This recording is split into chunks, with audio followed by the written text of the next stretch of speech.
Good afternoon, ladies and gentlemen. We are now going to start our Veterans of Politics International panel endorsement interview for State Assembly District number 41.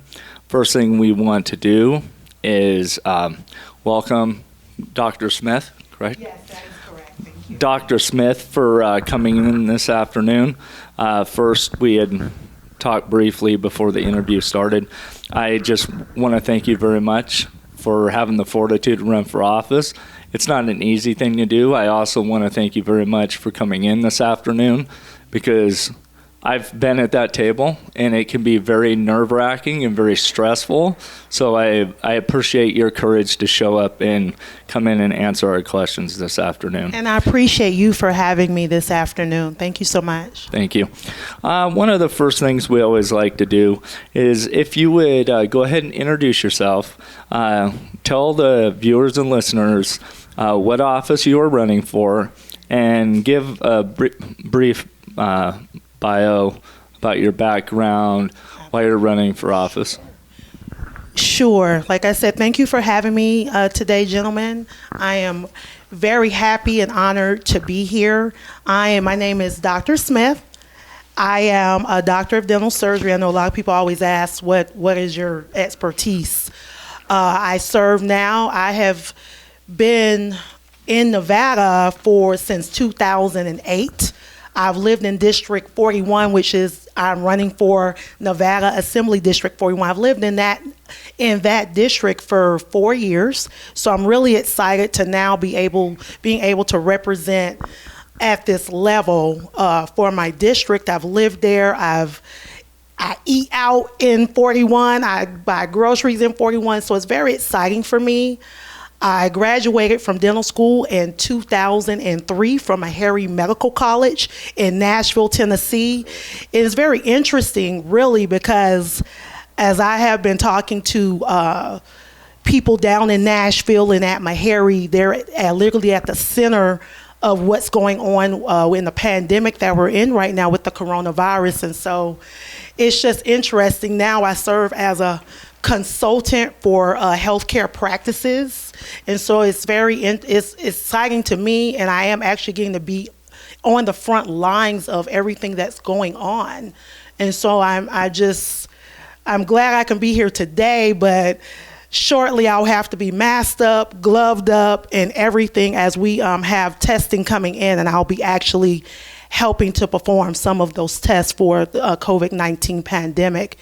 So I want to put that out there. If someone is needing testing, please reach out to me at info@drsmith, info@votedrsmithmv.com, and you can also come on my website also. But if you're needing any testing, reach out to us. And if you're needing anything else, if providers are out there trying to find access to testing, I have access to that as well. So I want to put that out there, because the biggest thing that we're dealing with right now, and what's heaviest on our minds, is really this coronavirus pandemic.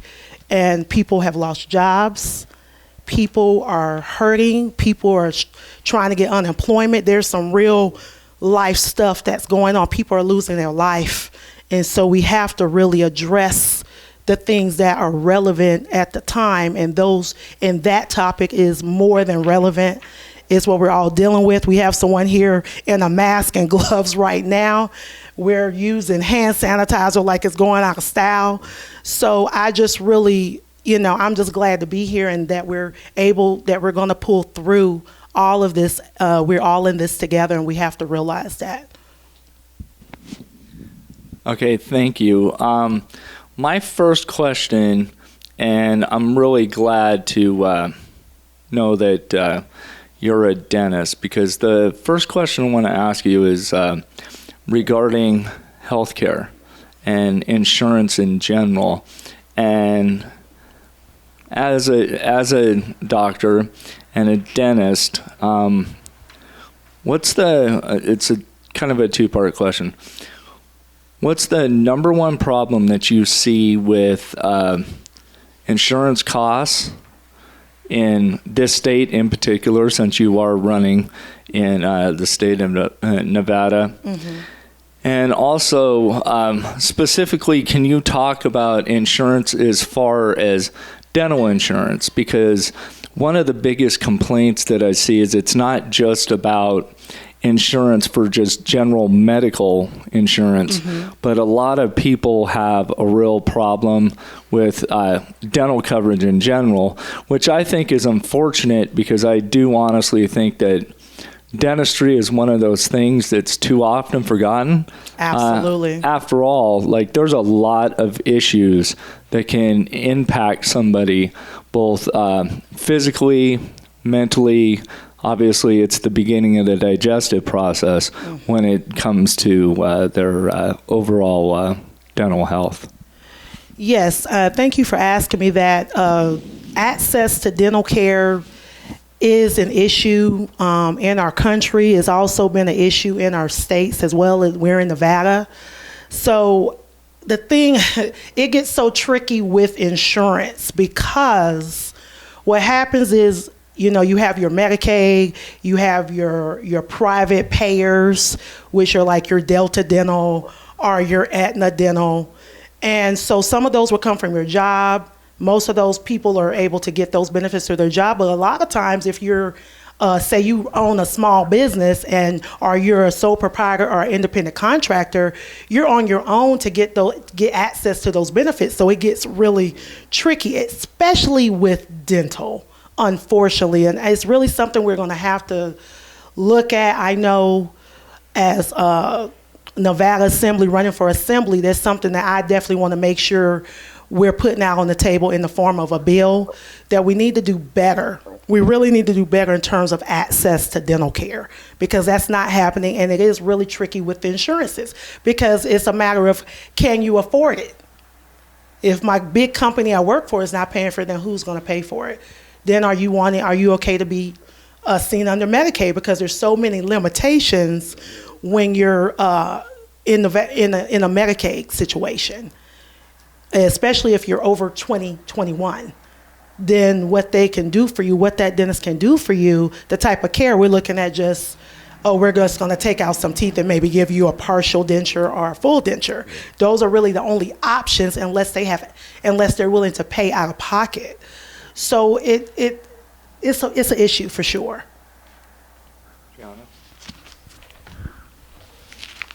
Okay, so you spoke about the pandemic earlier. I did. So my question is, with so many people here in Las Vegas that cannot afford necessities like food and shelter, and cannot pay rent in their homes and businesses, what would you do if elected to make sure that every citizen in Clark County is covered? As far as rent, well, first of all, let's speak to the rent and this whole thing that's going on with the freeze on evictions and the freeze on foreclosures. You know, it's kind of like a rock and a hard place, because we have to make sure we're taking care of our citizens, but we also have to make sure that our businesses are covered. And it's like, can we come to a happy medium with that? I know at the end of this, a lot of people are afraid, okay, they put a rent on me being evicted, but what am I going to do when all of this is over, when the shelter in place is over, and now it's back to business as usual? Am I really going to be able to pay that back? Even if I can make a payment agreement, can I make enough of a payment agreement where I can be comfortable and still provide the necessities to my family? So those are real questions. And I am a little bit concerned, because I almost, some of me says, well, maybe we should just forgive the rent, because it's a problem. And I worry about people being able to afford it once this is all said and done, because you start getting a month behind. I mean, that's a lot of money. Some people's rents are $1,700, $2,000. It's a lot. And so those are some of the things I think that I don't feel like we were well equipped for this pandemic, especially in our state. I feel like there's some issues that have happened. I feel like when we put people over a task force that are in the gaming industry and have no expertise in healthcare, that is a problem. And that's exactly what has been done here. There's no real, why would we put someone in gaming? We need someone in healthcare that can take that on and understands how to triage people, how to put this whole thing together where it's gonna make a lot of sense. And that has not happened. And I'm very concerned about that. And I believe that a bill should be set forth that we're not in this predicament again in case there is another type of virus that just invades us like this.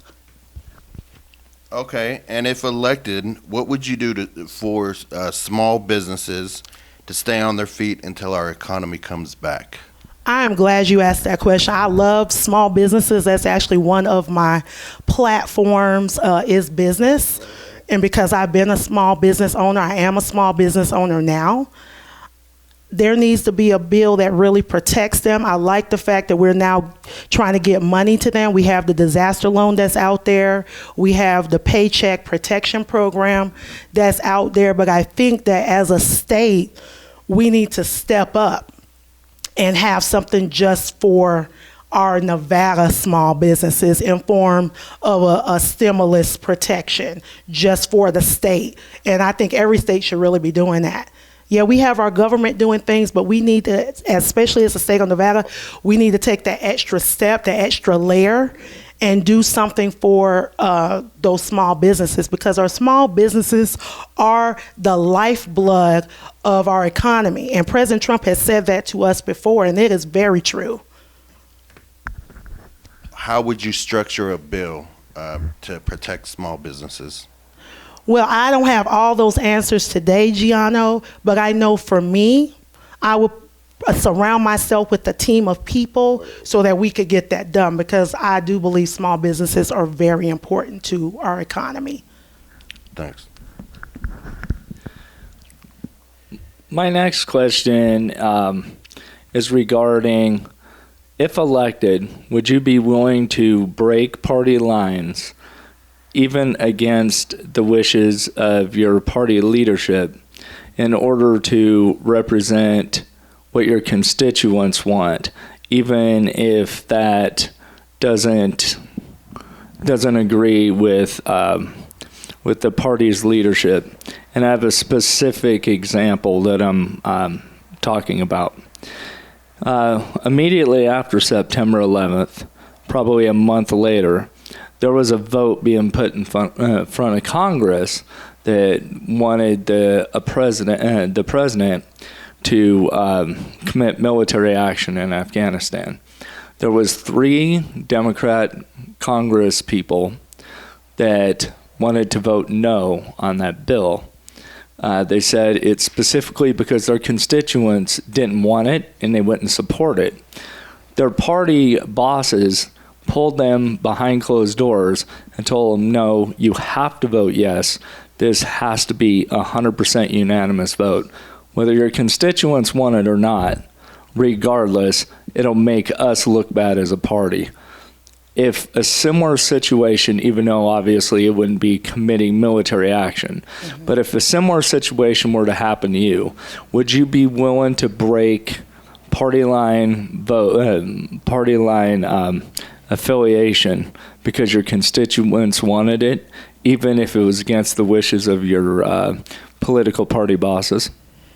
Well, I'll tell you like this. I have always been one to have opinions and to do things that are not exactly the most best thing to do in order to do the right thing. Anybody that knows me, they know my track record. I will do the right thing no matter what the consequences are. So if it's something that's going to serve my constituents well and it is the right thing to do, absolutely I would do that. Okay. My next question is regarding the issue that we have here in the state of Nevada, and in large part as a nation as a whole, and that's addressing the issue of homeless veterans, specifically here in Nevada in your case, or in Assembly District 41. What would you do to try to curb this problem? And what would you do to fund a program to help homeless veterans here in Assembly District number 41? Wow, I'm going to tell you something, Jim. That hits very close to home for me. A lot of people don't know that I was homeless at one point in my life. So it is hard. So I have a heart for homeless people, and I definitely have a heart for veterans. I'm a member of the Armed Forces Chamber of Commerce here in Las Vegas, Nevada. And so to me, none of our veterans should ever be homeless. I'm just going to be perfectly honest. That should never be happening. Veterans have served our country well. I have veterans in my family, Army, Marines, Navy. And so I know firsthand that we should not allow this to happen. But it is happening. That's the reality. So I would propose definitely a bill where we could do something to have some type of housing, and we could be buying some houses. But I definitely, like I said, I like to have a team around me where we could come up with the right answers. But definitely I would think buying homes for veterans, making sure they have homes, is the least we could do. No one should go homeless. Okay, so while we're on the homeless topic, do you think, what do you think about the police where they're required now to arrest the homeless if they don't have somewhere to sleep and they find them sleeping on the streets? I don't like it. When I first heard about it, I was very upset. I know that there are some other factors that allow that to happen, where there was a vote that took place. There were, at the end of the day, we know it's always about money, right? I just have to be transparent. But I do not agree with the fact that they should be doing that, especially if maybe they're full, because we know you have Catholic Charities of America. Those places fill up pretty quickly. And so the likelihood of someone not being able to get in is very high. And so here you have these people fending for themselves on the streets, and they're being, I don't think it's the right thing to do. So would you create a bill to make sure to fight that bill? I had never thought about that, Gianno, but I think that is a great idea, and I think it's something that's viable, and I think it's something that we should be addressing from a legislative standpoint.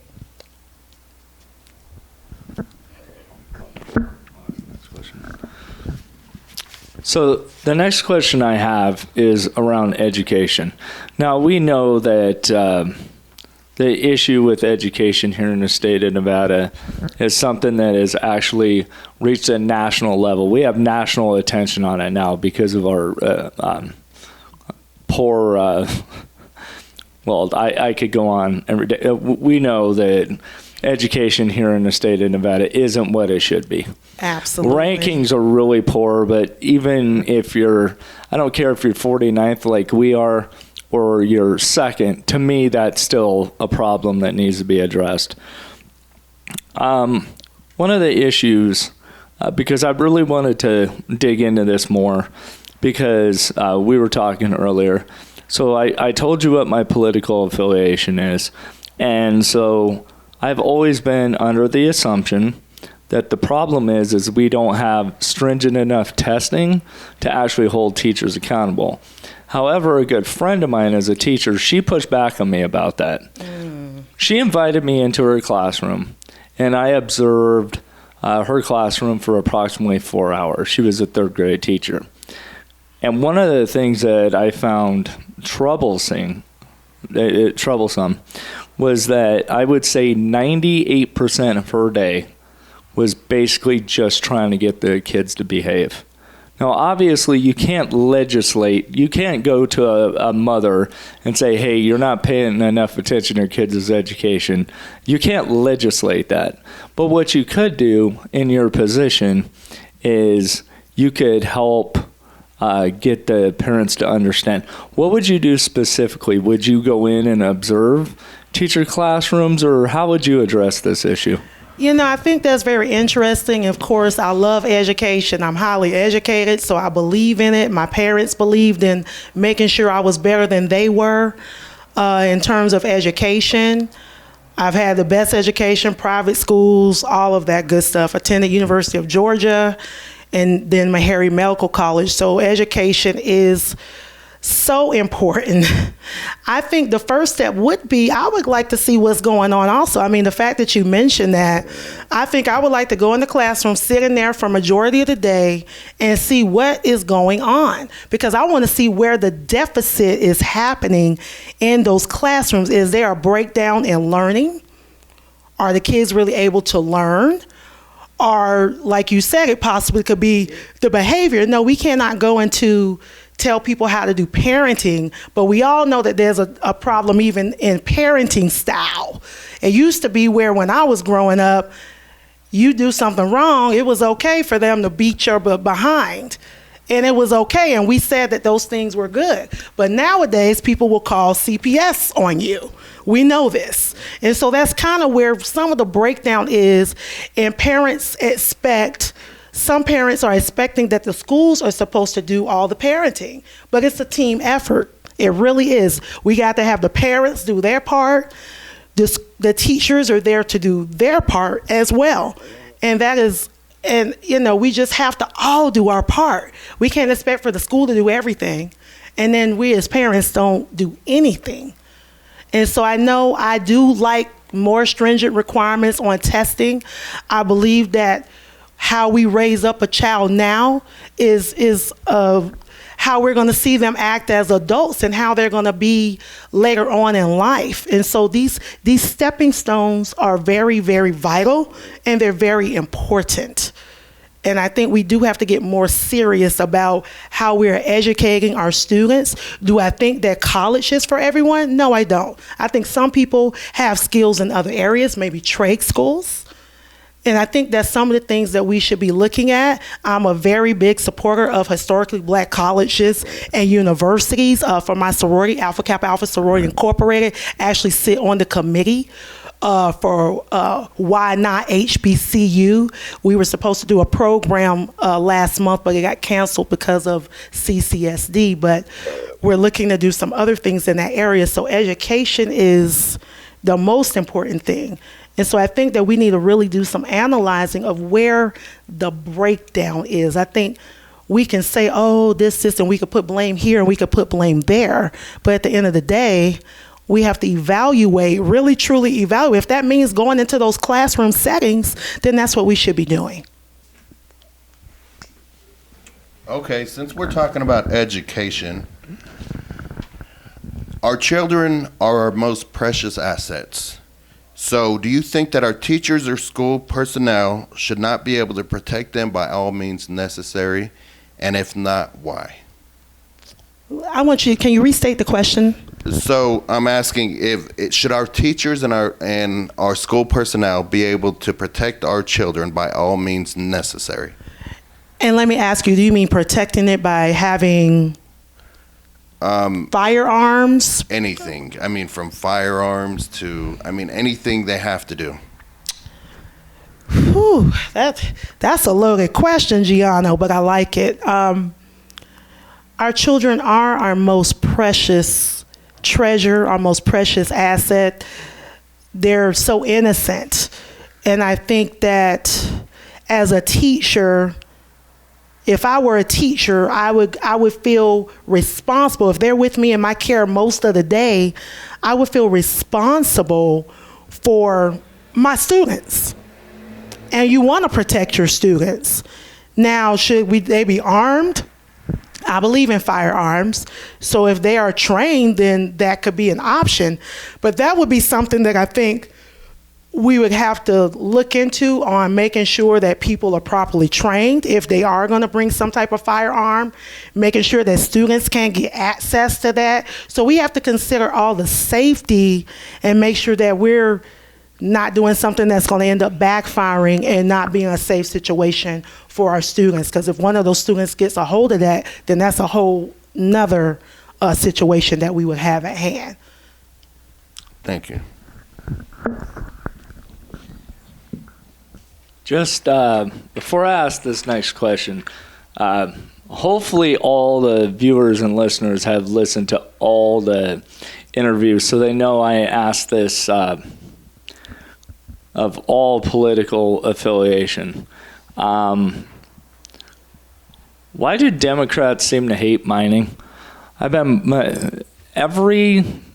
every, but I would say 75% of all the Democrats running for the assembly or running for judge have all said, when I asked them what's one of the ways that we can deal with either funding education or cutting the budget deficit here in Nevada, and every single one of them started off with saying, well, the mining industry isn't paying their share. We need to tax the mining industry more. When asked, how about casinos? Every single one of them said that they wouldn't increase taxes on casinos. Why do you think that is? I know that's kind of an opinion-based question, but and I'm okay with that. I would just like to know your opinion on it. Let me restate your opinion on it. Okay, I don't have a problem. In my opinion, Jim, the reason why no one, especially the do-nothing Democrats, want to do nothing about the casinos is because look where all the money comes from. We have a huge tourism industry. People are staying at these hotels. They're spending a lot of money, a lot. So I think that what's happening is there's something going on where they're kind of staying away from those casinos and not willing to step up and tax them a little bit more. There's something going on there.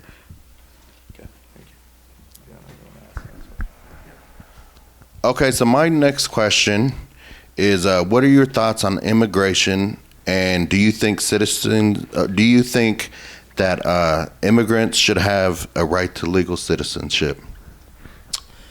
I like that question too. I have a lot of opinions on immigration. I believe if people come here with the intent to our country to do good things, or maybe they're in a work program, I agree. I think they should have every opportunity to become legal. Now, if you're coming here and you're a criminal and your intentions are not good, I don't want you here in my country.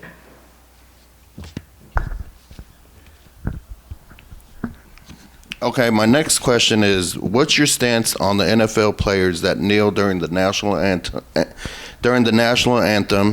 to protest the injustice that our minorities face each and every day in Nevada and in the entire nation?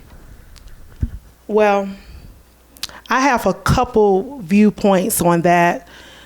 Part of me understands, because I am an African American citizen, why they kneel, and that they are standing for the fact that they feel that there are racial injustices in our country. But part of me says that we have to respect our flag and we have to respect our country. And so it is, for me, a little bit more conflicting, because I can see it from both sides of the coin. I can understand all of it. And so to me, it's, I remember when all of that got started in terms of the kneeling and what that meant for African Americans to feel so compelled that that meant something, and that they just wanted to really let America know that we want to be treated as equal, we want to be respected, and we do not agree with the racial injustices. Okay, thank you. So my next question is, here's another thing I've been hearing a lot. It was defined, I asked specifically, I said, what does the term progressive really mean? And they said, well, it means we want to get in front of the ball instead of being reactionary. My next question, my follow-up to that question was, how come that always seems to include increasing taxes? If elected, considering we do have a budget deficit and education is largely, well, let me rephrase. I don't think education is necessarily unfunded, but that money is definitely not getting to the classroom. So if you were to have to raise taxes to help education and you introduced the bill, how would you ensure that that bill was written in which you could pretty much guarantee that that money was going to actually get to the classroom, not to an administrator at the Clark County School District? Yes, because that seems like what's going on, that even though, I'm not against raising taxes, but it has to make sense. At the end of the day, it has to all make sense. It has to be where it's really benefiting the cause. And if we're saying that we're funding for schools, we need to see that makes sense, that it's not just going to an administrator, that it's really going to what it's supposed to be going towards. So I think that what needs to happen is that there needs to be some type of task force put together to ensure that that money is being allocated to the right place, to those classrooms, and to whatever else needs to benefit the school, and that is not just giving more money to an administrator. Because I do question some of the things that are happening, and that we can't see really where that money's going. And we need to have a better accountability efforts in that. Okay, my next question is, there is a law that only allows 3 vehicles to be sold in Nevada without a dealer's license. Would you create a law or back a law, especially now, to help out the citizens and allow them to sell up to 7 to 10 vehicles a year without a dealer license? Because to get a dealer license here in Nevada, I mean, it's pretty hard, so not everybody could do it. Would you back a bill like that? Well, Giano, I will tell you, I'm not that familiar with that particular industry in terms of a dealer's license. So I would obviously have to get some help in being able to know what's really going on with that. Okay, and I guess what I'm asking is, there's a lot of red tape. Okay. When, citizens, for instance, with Uber and Lyft, they didn't allow them to do that here for a while. And so I'm just saying there's a lot of red tape with the business licensing. So would you maybe create a law to ease up some of the restrictions to help out the citizens and bring back our economy here in Nevada? And so what you're saying is, such as an Uber or Lyft driver, sometimes they may want to buy extra vehicles to maybe have a fleet to be able to accommodate riders. Is that what we're speaking of? I mean, that would be one of them. Basically what I'm asking is, if citizens were allowed to buy more than 3 vehicles, if citizens were allowed to buy and sell more than 3 vehicles per year, it would help out our economy. So would you back a bill like that? Absolutely. Anything really to help our economy, especially as we're coming out of this pandemic. We know we're going to have some struggles, and we know as a state we have to get back on our feet economically. And so we have to do whatever it takes to maybe during a time, even if it's during a temporary time period, that we could ease those restrictions to allow small businesses and independent contractors to prosper. So my next question is, based on some of the questions that you've been asked, and some of your questions, you seem to have a pretty good depth of knowledge. So why the Assembly? Why not State Senate? Why not the run for the school board. Why specifically the state assembly? You know, you have to walk before you crawl, Jim. And I think that this is only the beginning for me. I think that as things progress, I could probably maybe want to strive for a Senate seat, congressional seat, any of those things. And I know we were speaking earlier about how I actually came to the decision to run. And this person that actually said, hey, I believe in you. I really think that this is the best fit for you, and said, I think you should run for state assembly. And I really, for myself, I had to pray, and I had to really get into myself and say, you know what? Is this the right thing to do? And I believe it is. I think, why not assembly? It's a great start. It's serving. I'm going to enjoy serving District 41. And I think that this is, like I said, it's only the beginning for me. Okay. Now, how do you feel about law reform, criminal law reform, and what would you do to make a difference if elected? In terms of, can you be a little bit more specific? Yeah. So I guess right now there's a lot of people, locked up for nonviolent crimes? Nonviolent crimes. What would you do to change, or, just in general, how do you feel about criminal law reform? I feel like, especially those that are locked up for marijuana, because now, as in this state, it has become legalized.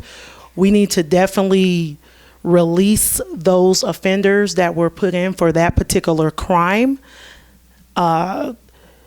Now we can even speak back to what's going on in our prisons right now in terms of the coronavirus, that we should be looking at releasing those nonviolent offenders, because we need to release. And so, because people are getting sick in these prisons right now because it's such little spaces. So that was my next question. With the coronavirus, don't you think they should hurry up and do a rush bill, to Absolutely. Absolutely. Because, with the coronavirus, think about it. It takes a day, even, a few days, and, it can really escalate in our prisons. So don't you think they should hurry up and try to get something through? Yes, with those tight quarters, we're talking about anywhere from this thing takes off anywhere from 1 to 14 days. You seeing that there are symptoms being exhibited. So, yes, because of the tight quarters that a prison is, it's going to spread really quick. It can spread really quick. And I think that, of course, they should be rushing to put something together. Absolutely. Okay, and the last question on that is, what are your thoughts on the death penalty? Whew. Y'all coming with some loaded questions today. What more would you like to know about the death penalty? What my opinion is? Yes. I don't believe in really killing people. People do bad things. And we'll put them, hey, we let the legal system take care of that, put away. But I don't believe in killing people by just injection or any of the other methods that are out there. That I don't believe in the death penalty. Because I believe people they have to live with what they did for the rest of their life. And a lot of times that's worse than just killing somebody. Okay, the last question that I have for you this afternoon is regarding campaign finance laws. As you know, years ago, Senator John McCain and Senator Russ Feingold came up with a campaign finance law reform bill that they basically put a hard cap on how much money a business or an individual could give to any specific congressional or Senate candidate. One of the repercussions of that bill was the creation of a lot of political action committees, so they could filter money to candidates without it actually being tied to the specific candidate to get around that law. This is something that you probably, I want to say you can't do as a state assembly woman, but what are your feelings around creating a bill that lifted that cap? So basically, any business or individual could donate as much money as they wanted to any candidate as long as it was fully disclosed to the public.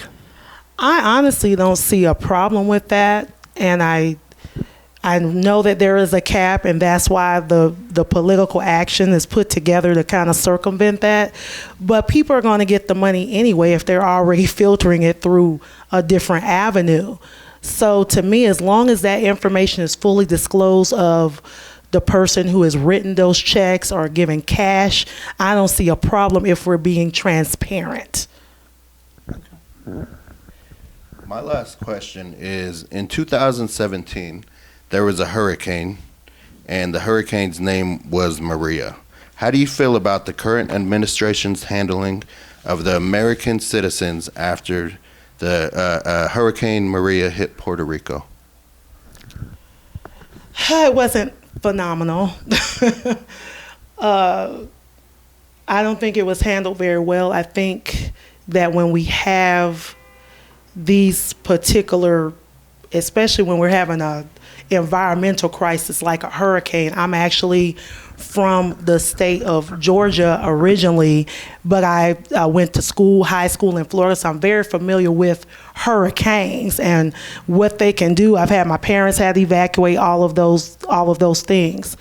So hurricanes are tough because you're dealing with a lot of water.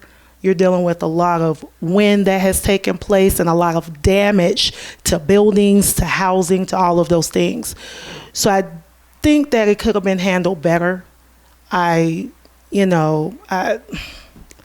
for sure. Okay, thanks. That's all the questions I have, Gianno. You have any more? Okay, so with that, the last thing we would like you to do is to go ahead and tell the viewers and listeners why they should vote for you, why you're the best candidate, and then also please give your contact information so the viewers and listeners can get in contact with you so they can help you with your campaign. And we're running way ahead on time, and our next interview isn't until 3, so use as much time as you want. You have about 23 minutes, so no, there's no, you can use as much time as you want. I'm just saying you got about 20 minutes, so feel free. We're not rushing you is what I'm saying, Dr. Smith. Okay. And I appreciate that, Jim. Thank you, Gianno, for today's opportunity.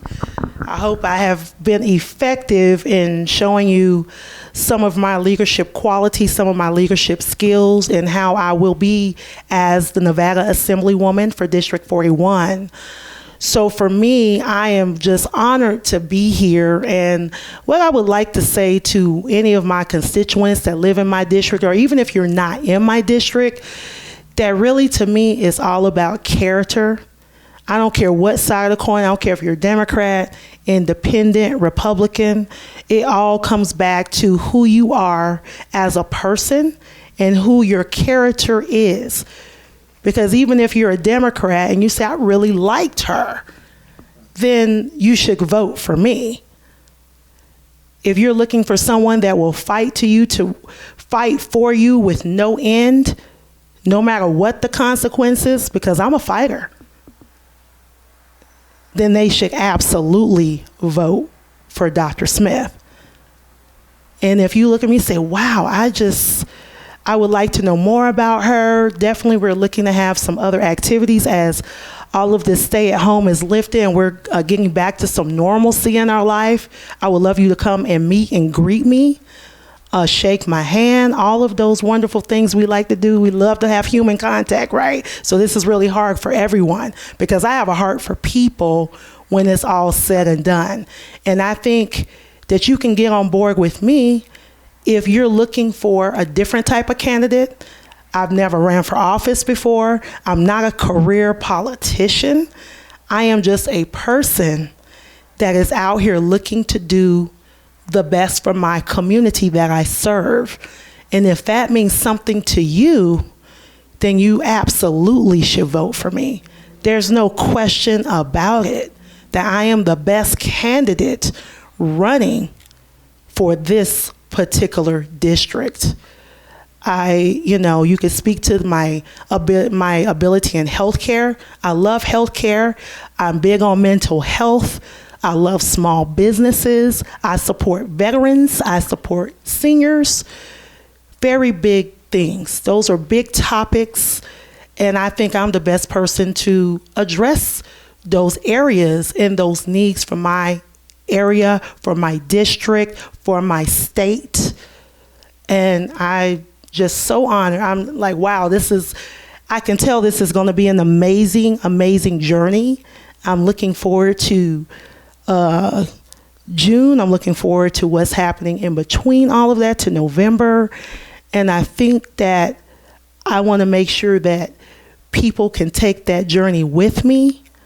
Like I said before, if you are needing access to testing, you need to be tested. Definitely, you can reach me at info@votedrsmithmv.com. You can go to my website, which is votedrsmithmv.com.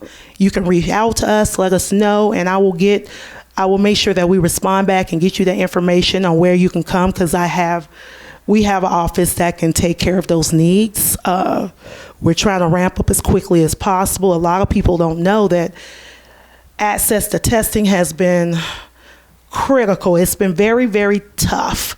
Access to personal protective equipment for our healthcare workers it's been a real headache. I'm gonna tell you, I literally just got off the phone this morning with the supplier. So these are things that are affecting us right now.